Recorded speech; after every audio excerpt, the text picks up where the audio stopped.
Assalamualaikum sahabat-sahabat yang dirahmati Allah.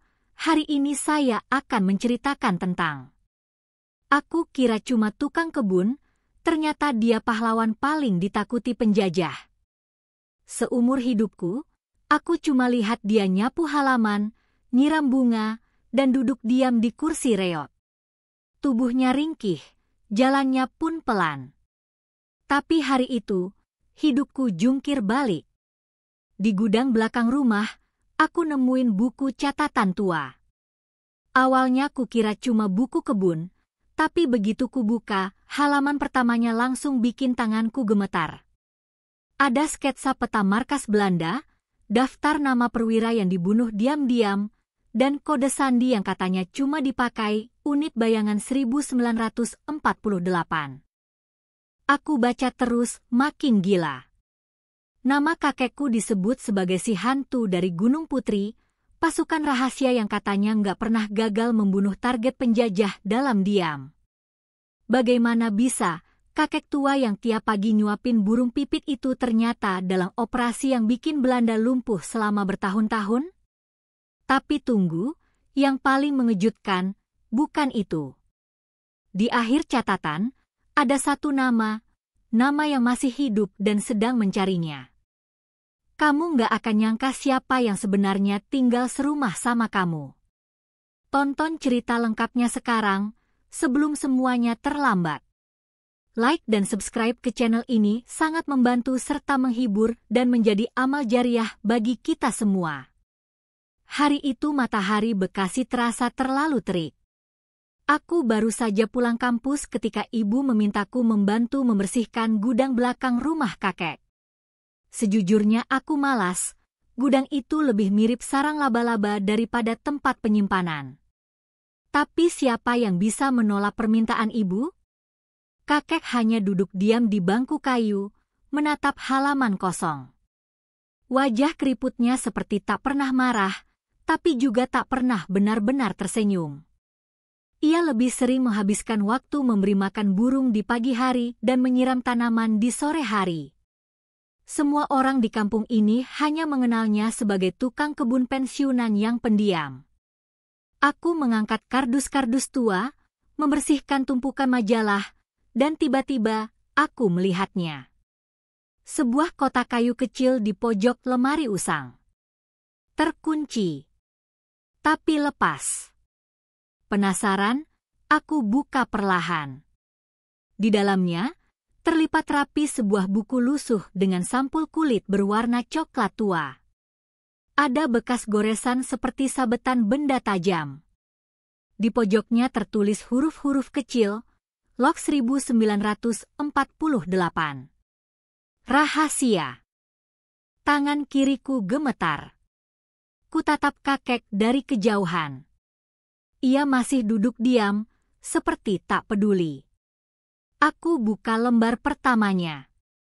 Tulisan tangan yang rapih, tapi penuh tekanan. Catatan itu bukan tentang kebun. Bukan juga tentang keluarga. Tapi, tentang operasi pembunuhan senyap terhadap serdadu Belanda. Nama-nama. Lokasi. Sandi-sandi. Aku terdiam. Nama yang tertera sebagai eksekutor utama adalah nama lengkap kakekku sendiri. Tubuhku merinding. Ini tidak mungkin. Ini tidak masuk akal. Kakek, si tukang kebun pendiam yang gemar memelihara burung dan menanam cabai? Aku lemparkan pandangan ke arah luar jendela. Kakek menatapku. Senyum tipis muncul di wajahnya untuk pertama kalinya. Tapi bukan senyum biasa. Ada sesuatu di balik sorot matanya. Sesuatu yang selama ini ia simpan rapat-rapat.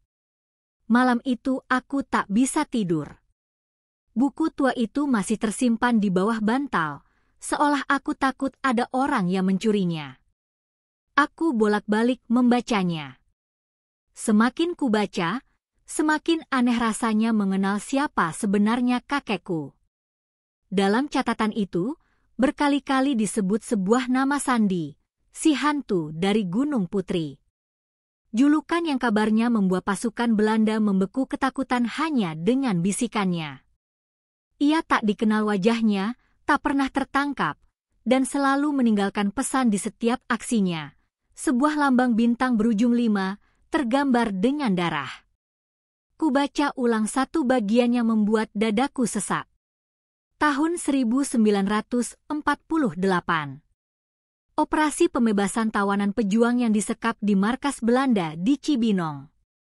Dalam laporan, tertulis hanya satu orang yang menyusup masuk, mematikan seluruh penjaga tanpa suara, dan membawa keluar 3 pejuang dalam keadaan hidup. Itu kerjaannya sendiri. Kakek. Tapi lebih dari itu, aku menemukan sesuatu yang lebih membingungkan. Sebuah peta kecil, tersembunyi di antara halaman, lengkap dengan coretan rute dan lingkaran merah di daerah pegunungan. Di bawahnya tertulis, sisa mereka masih di sana. Kunci tak boleh jatuh ke tangan yang salah. Apa maksudnya? Siapa mereka? Dan kunci apa? Keesokan harinya, aku duduk berdua dengan kakek di halaman. Dia hanya mengunyah sirih sambil menatap langit. Aku memberanikan diri. Kek, aku nemu buku itu. Ia menoleh. Wajahnya tidak terkejut. Tidak juga marah. Justru seperti sudah menunggu momen ini sejak lama. Kamu udah siap? Tanyanya tenang. Aku mengangguk pelan. Kalau begitu, kamu ikut kakek besok pagi. Ke tempat yang bahkan ibumu pun gak pernah tahu. Lalu ia berdiri, masuk ke kamarnya. Saat ia kembali, ia bawa sesuatu yang membuat lututku lemas. Sebuah belati tua. Gagang kayunya sudah retak, tapi masih ada noda merah yang membekas di bilahnya. Ia menyerahkannya padaku dengan tatapan dalam. Ini bukan cuma alat bunuh, Nak. Ini adalah saksi dari sejarah yang gak pernah ditulis di buku sekolah manapun. Lalu ia berbisik. Kita akan ke Gunung Putri. Tempat semuanya dimulai dan mungkin juga akan berakhir. Pagi buta, kakek sudah berdiri di depan rumah dengan ransel lusuh di punggung. Aku masih setengah mengantuk ketika ia menyerahkan jaket hitam dan menyuruhku mengenakannya. Tidak banyak bicara, hanya isyarat mata yang menyuruhku naik ke motor tuanya. Mesin motor menderu pelan, membawa kami menembus kabut Bekasi yang mulai turun, menyusuri jalan kecil menuju arah Bogor. Sekitar 1 jam perjalanan, kami tiba di sebuah jalur tanah yang tak tercatat di peta. Kakek memarkir motornya di balik semak, lalu berjalan cepat menembus rimbunnya pepohonan. Aku sempat tertinggal beberapa langkah. Tidak masuk akal, di usia setua itu, jalannya masih seperti orang muda. Bahkan nafasnya nyaris tak terdengar. Kami berhenti di depan sebuah batu besar, bentuknya mirip kepala kerbau. Kakek menepuk bagian bawah batu itu 3 kali, lalu menggesernya sedikit. Ternyata itu bukan batu biasa. Di baliknya, ada pintu besi tersembunyi, berkarat tapi masih kokoh. Kakek mengeluarkan kunci kecil dari kantong bajunya, dan dengan 1 putaran, pintu itu terbuka. Aroma tanah basah dan besi tua langsung menyergap hidungku. Di dalamnya, lorong sempit memanjang ke bawah tanah, diterangi obor kecil yang menempel di dinding batu. Setiap langkah yang kami ambil menggemakan suara yang nyaring. Dindingnya penuh ukiran tanda, simbol-simbol perjuangan, dan nama-nama yang tak kutahu tapi terasa penting. Kakek menunjuk sebuah ukiran lambang bintang 5. Ini markas unit kami. Kami disebut bayangan. 1 unit khusus bentukan langsung dari para ulama dan tokoh intelijen zaman itu. Gak terdaftar. Gak dikenal. Tapi kami bekerja di balik semua aksi besar. Aku merinding. Lebih dalam lagi kami berjalan, hingga sampai di ruangan kecil yang penuh rak besi berdebu. Di tengah ruangan, ada sebuah peti kayu, terkunci dengan rantai besi. Kakek membuka peti itu dengan kunci yang tergantung di lehernya. Isinya bukan harta, tapi tumpukan dokumen tua, peta, rekaman suara dalam gulungan pita, dan 5 buah medali kecil berbentuk bintang. Ada yang mencuri 1 medali tahun 1984. Sejak itu kami diserang satu persatu. Tinggal aku yang tersisa. Ia menghela napas panjang. Mereka mengira aku sudah tua dan tak berguna. Tapi mereka salah. Lalu, kakek menatapku dalam-dalam. Dan kamu akan jadi penerus yang akan menuntaskan semua ini. Aku tidak bisa bicara. Dunia di sekelilingku terasa asing. Dan aku tahu, hidupku tak akan pernah sama lagi. Sejak hari itu, hidupku berubah total. Aku tak lagi memandang kakek sebagai pria tua pencinta bunga, melainkan sebagai legenda hidup yang menyembunyikan masa lalunya dalam diam. Tapi yang lebih mengejutkan, kakek mulai melatihku. Setiap pagi sebelum subuh, ia membangunkanku untuk berlatih fisik. Lari di jalur bukit, teknik bertahan, membaca arah mata angin, hingga mendeteksi jejak musuh di tanah basah. Awalnya tubuhku kelelahan. Tapi entah mengapa, semangat kakek seperti menyusup ke nadiku. Aku ingin tahu lebih banyak. Aku ingin siap. Karena kata kakek, mereka akan datang. Mereka itu bukan sekadar musuh masa lalu. Mereka bukan sekadar pengkhianat. Mereka, orang-orang yang tak pernah benar-benar mati. Organisasi itu masih hidup, dan mereka tahu kamu sudah membuka peti itu. Aku menggigil. 3 hari kemudian, firasat itu terbukti. Rumah kami diobrak-abrik saat malam. Aku dan ibu sedang pergi ke rumah saudara. Kakek sendirian di rumah. Tapi anehnya, tak ada satupun yang berhasil masuk. Bahkan gembok dan jendela pun tetap utuh.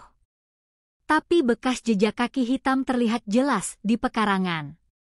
Dan di dinding pagar, seseorang mencoret dengan darah ayam, bayangan harus padam. Aku gemetar membaca pesan itu. Tapi kakek tetap tenang, seolah sudah menebak sejak awal. Mereka sedang mengetes mentalmu, katanya. Kalau kamu takut, kamu kalah bahkan sebelum perang dimulai. Keesokan harinya, kami kembali ke lorong rahasia. Di sana, kakek menunjukkan sebuah peta besar dengan bendera kecil menancap di beberapa titik di Jawa Barat. Ini markas-markas tidur mereka. Tidak aktif. Tapi sewaktu-waktu bisa hidup kembali. Termasuk satu yang paling berbahaya, di terminal tua yang sudah lama ditinggalkan orang-orang. Aku menelan ludah. Terminal? Terminal Bekasi, kata kakek pelan. Dulu itu titik temu agen-agen rahasia mereka di tahun 1950-an. Sekarang, markas baru mereka dibangun di bawah reruntuhan sana. Kakek menatapku tajam. Malam minggu ini kita ke sana. Tapi ingat, kita tidak hanya mencari bukti, kita harus menghapus sisa sejarah yang mencemari nama para pejuang sejati. Suasana di lorong itu hening. Hanya napasku yang terdengar kacau. Dan dalam hatiku, ada sesuatu yang tak bisa kujelaskan. Campuran antara takut dan berani. Malam minggu itu, kota Bekasi tenggelam dalam keheningan yang mencurigakan. Kakek dan aku tiba di terminal tua sekitar pukul 11 malam. Tempat itu sudah tak beroperasi puluhan tahun. Atapnya runtuh, tiangnya berkarat, dan lantainya retak-retak ditumbuhi ilalang liar. Tapi di balik keruntuhan itu, ada sesuatu yang hidup. Sesuatu yang kakek tahu betul masih berdenyut. Kami berdua menyusup dari sisi barat melalui lorong got yang sudah dikeringkan. Suara langkah kaki kami nyaris tak terdengar. Kakek, dengan tubuh rapuhnya, bergerak seperti bayangan. Aku mengikuti di belakang, jantungku berdetak kencang seperti genderang perang. Saat kami mencapai ruang bawah tanah terminal, suara samar mulai terdengar. Bukan suara mesin, tapi suara manusia. Suara orang-orang yang bicara dalam bahasa kode. Suara senjata yang dicek. Langkah kaki yang berjalan beraturan. Kami merunduk di balik tumpukan kontainer tua. Dari celah kecil, aku melihat ruangan besar di bawah tanah yang terang benderang. Puluhan pria berpakaian hitam berdiri membentuk barisan. Di tengah-tengah mereka, seorang lelaki berkepala botak berbicara lantang. Ingat, bayangan pernah menelan kita dalam kegelapan. Tapi malam ini, kita yang akan membakar sisa mereka sampai habis. Kakek mencengkeram lenganku. Itu dia. Namanya Damar. Dia mantan bayangan yang berkhianat. Dulu dia sahabat kakek, sampai dia menjual informasi ke Belanda demi kekuasaan. Aku nyaris tak percaya. Sosok yang katanya legenda, kini jadi pemimpin kelompok pemberontak. Tiba-tiba, satu dari mereka menoleh ke arah kami. Aku sempat bergerak, tapi kakek lebih cepat. Dalam satu lemparan, belati tua yang selalu ia bawa terbang menembus udara, menancap tepat di leher pria itu. Tubuhnya tumbang tanpa suara. Tapi detik berikutnya, alarm meraung. Kami tertangkap. Siapkan senjata. Ada penyusup, teriak Damar. Kakek menarik tanganku. Sekarang atau kita mati. Kami menerobos masuk ke dalam, menghajar siapapun yang menghalangi jalan. Aku tak tahu pasti apa yang kulakukan, tubuhku seperti bergerak sendiri. 1, 2, 3 musuh tumbang. Kakek bergerak seperti angin, menangkis peluru dengan gerakan tubuhnya yang mustahil bagi pria seusianya. Di tengah kekacauan itu, aku melihat Damar kabur lewat lorong kecil di belakang panggung. Tanpa pikir panjang, aku mengejarnya. Lorong itu gelap dan sempit. Nafasku berat. Tapi aku tahu, jika dia lolos malam ini, maka semua perjuangan kakek dan rekan-rekannya selama ini akan sia-sia. Di ujung lorong, Damar berdiri menungguku.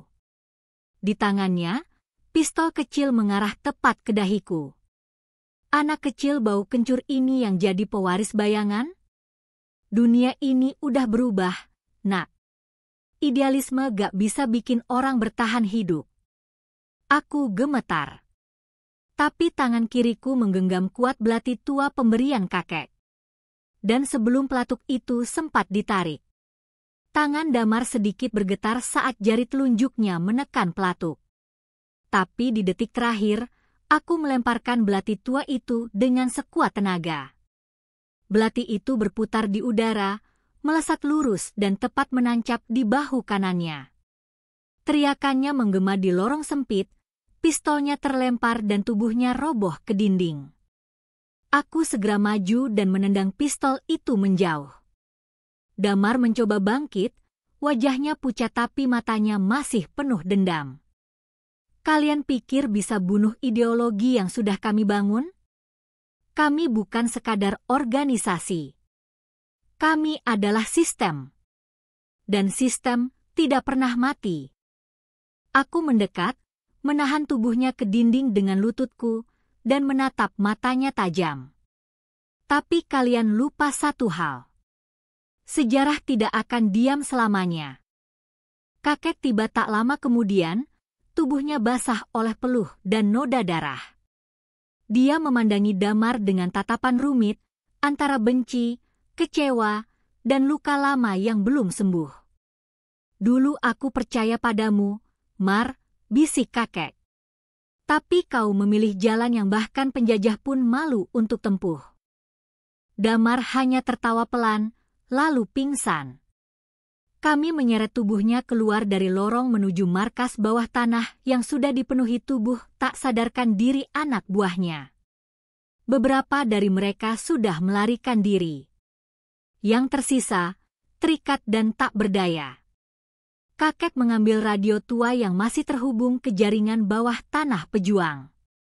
Matahari gelap, langit mendung. Bayangan telah bersinar kembali. Kalimat itu terdengar sederhana. Tapi efeknya luar biasa. Keesokan harinya, berita tentang penangkapan jaringan organisasi gelap yang menguasai terminal tua itu menyebar cepat. Tak ada yang tahu siapa pelakunya. Tak ada yang tahu siapa yang menggerakkan semuanya. Tapi kota Bekasi kembali tenang. Kakek pulang dengan luka di lengan. Tapi di wajahnya, ada cahaya yang tak pernah kulihat sebelumnya. Cahaya damai. Cahaya lega. Beberapa hari setelah kejadian itu, aku kembali membuka peti kayu tua di lorong bawah tanah. Di dalamnya, aku menemukan sebuah surat yang tak pernah sempat kubaca. Surat dari salah satu anggota bayangan yang gugur, bertuliskan, "Jika kau membaca ini, berarti sejarah belum selesai. Lanjutkan langkah kami. Jangan biarkan mereka menulis ulang kebenaran." Aku menutup peti itu pelan. Menatap lorong yang kini hening. Dan untuk pertama kalinya dalam hidupku, aku mengerti arti dari kata warisan. Warisan sejati bukan emas, bukan jabatan, bukan pujian. Tapi keberanian untuk melawan gelap, bahkan ketika kau harus berjalan sendirian.